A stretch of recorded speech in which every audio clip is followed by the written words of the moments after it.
Actually, this fever feels horrible, but it's actually awesome. Fever feels bad, so we take medication to suppress it. But is this a good idea? It turns out fever is one of the oldest defenses against disease. I don't think fever is that bad, but when combined with other illness, runny nose, sore throat, I think it's actually worse. What exactly is it? How does it make your immune defense stronger? And should you take a pill to combat it? The heat of life. Probably antibiotics or something. Oh no. Paracetamol. Life is able to thrive between the extremes of -10 degrees Celsius in deep, cool pools and 120 degrees Celsius in thermal vents. Step outside this range and die. Every animal or microbe has a temperature range that's ideal and one that's stressful but survivable for a while. Your ideal temperature is where your cells work best, where their internal machinery is the most efficient, and the animal as a whole the best adapted to its niche.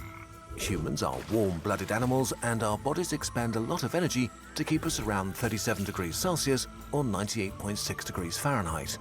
Which seems wasteful, but this may actually be a defensive adaptation. And they have to keep the temperature high to keep the bacteria away or something.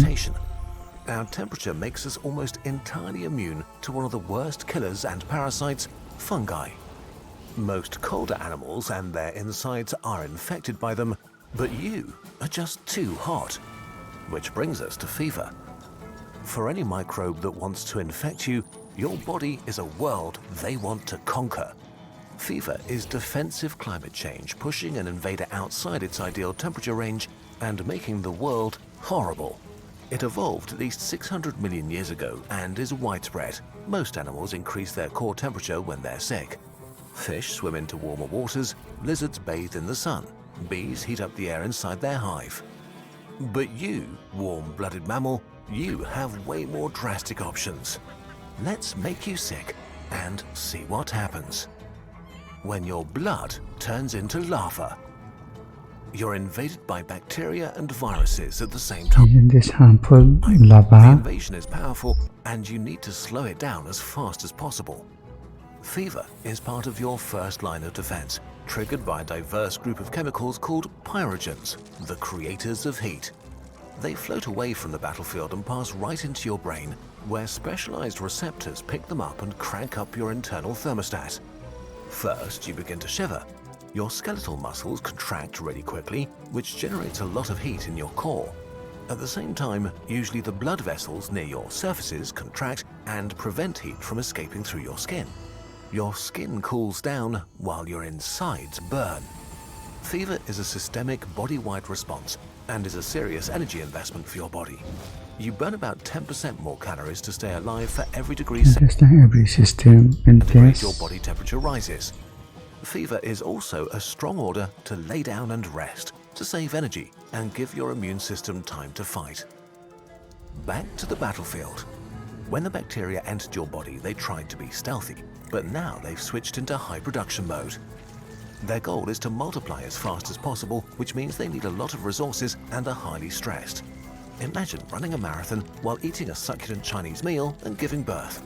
The last thing bacteria need right now is more stress. So your immune system tries to stress them out as much as possible by ordering inflammation, which floods the battlefield with fluids, attack proteins and soldiers. Pretty stressful. Fever is even more stress. For the bacteria, These animations are actually hilarious. a moment ago the temperature range was pleasant. Now the world burns. Heat can cause their organs to break and the membranes to rupture, damage their DNA, and diminish protein production.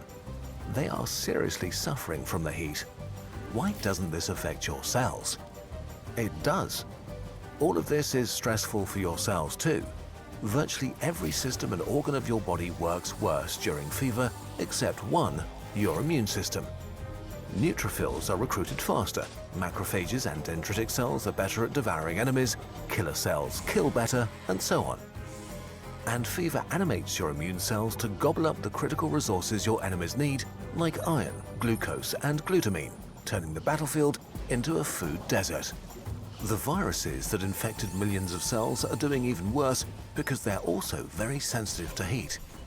For example, the rhinovirus that causes the common cold can only infect your respiratory tract because it is significantly colder than the rest of your body, even without fever. The heat is also really bad for the millions of cells that are infected by viruses at this point.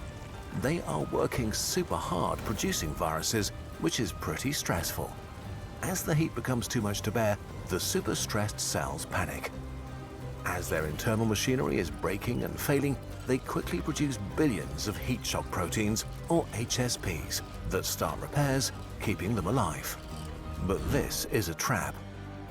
Even your healthy cells produce HSPs to deal with the heat, but if a cell makes too many of them, this means it's more stressed than it should be. And if it's too stressed, something is wrong and it should be killed.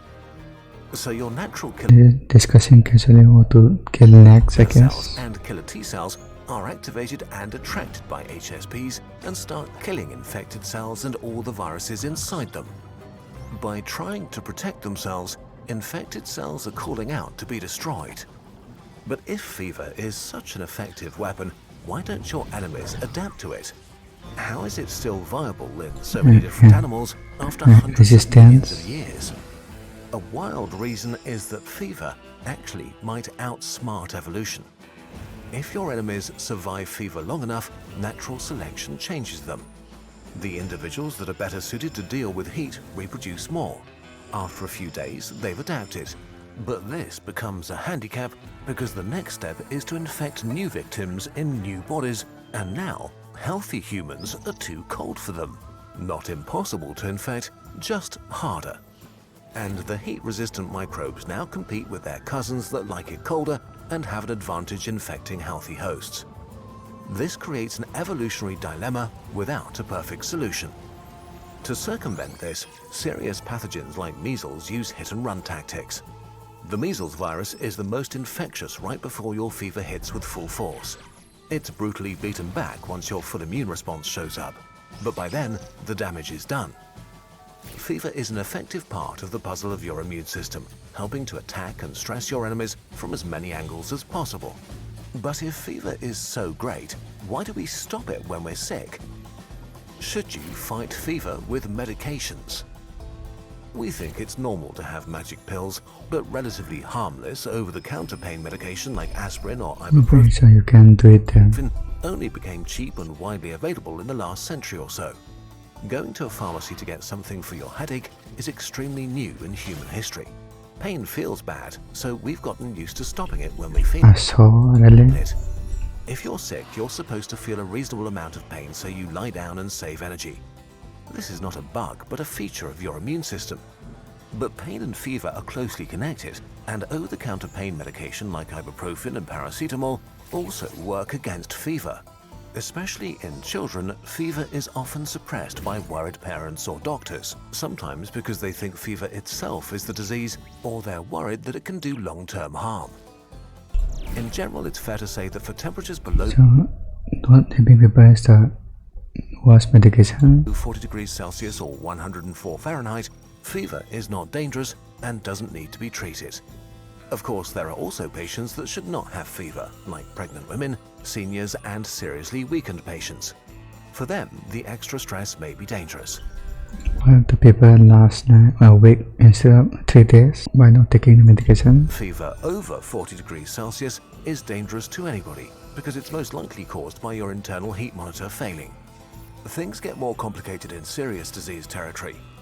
We also have evidence that for some diseases like influenza or chickenpox, anti-fever drugs do not help you to heal faster.